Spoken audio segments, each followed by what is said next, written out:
bỏ đi, đợi con lớn một tí sẽ bỏ đi. Em không cần. Em biết là anh con người anh sẽ không bao giờ thay đổi được. Anh không thay đổi thì anh làm thế nào mà anh không thay đổi? Mà em đừng có chửi con thôi. Anh mãi mãi chỉ thế thôi. Quát con dầm như con quát. Anh không quát con. Anh tung quỳ cũng lại em không quay về đây đâu. Con người anh mãi mãi chỉ được như thế thôi. Anh không bao giờ thay đổi được đâu. Em biết nha, anh sẽ không có ra gì đâu mà.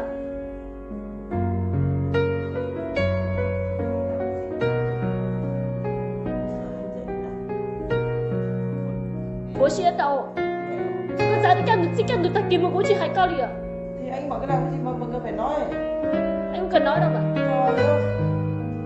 Con về con thỏ là trò nhà con lò thì chị tao ở bên nước con tới chỗ này cũ lại. Em bảo em làm cái gì? Con chỉ nói con ra lùi xí. Chú trả chú nhập. Sầu đâu cũ. Con chú trả chú nhập sầu đâu cũ ta. Cũ chỉ hay con. Cho nó nó định tuôn cho cũ tập ra lúc chơi nó mù. Ý chuyện đó con trò cái về con thỏ con cua cái thì con sầu lại. Con trò cái lò thôi con trò cái đồ này cũ. Cái tôi siết cô luôn. Tôi siết cô tụi mình cô siết cô. Khi các bạn để tin nó càng đủ ấy chỉ bỏ cô ấy chỉ thỏ con ý sầu liền. Con siết cô tụi mình cô siết cô. Cái sầu gì đâu có tôi khách kia. Bác thì con sao chỉ đâu có lúc siết con trò cái sầu liền. Con siết con điều nó cô xin nó mới tận đây cô chỉ hay có ý sầu gì đi ạ. Chỉ nó có về cái con thỏ cái giỏi trong chả là cô chỉ trò cái lõi sầu đi ạ.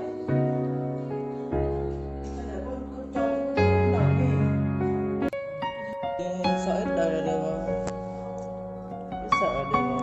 Kalau siap cô tụi này cô siap cô có gì chỉ lục tàu Có trai là tao là nó cháu chả rất chuyển thành ấu luôn nó.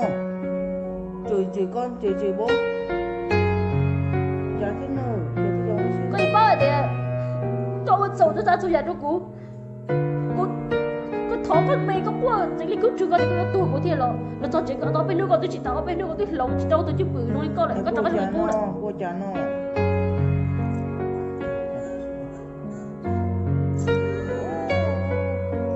Làm gì anh còn đi làm sợ em bỏ chứ. Con anh cầm mẹ đuổi con đi làm. mà mai chỉ như thế thôi không thay đổi được đâu rồi 1-2 tuần rồi tuần sau nó sẽ lại trở lại vị trí cũ rồi. Xem nào, chưa?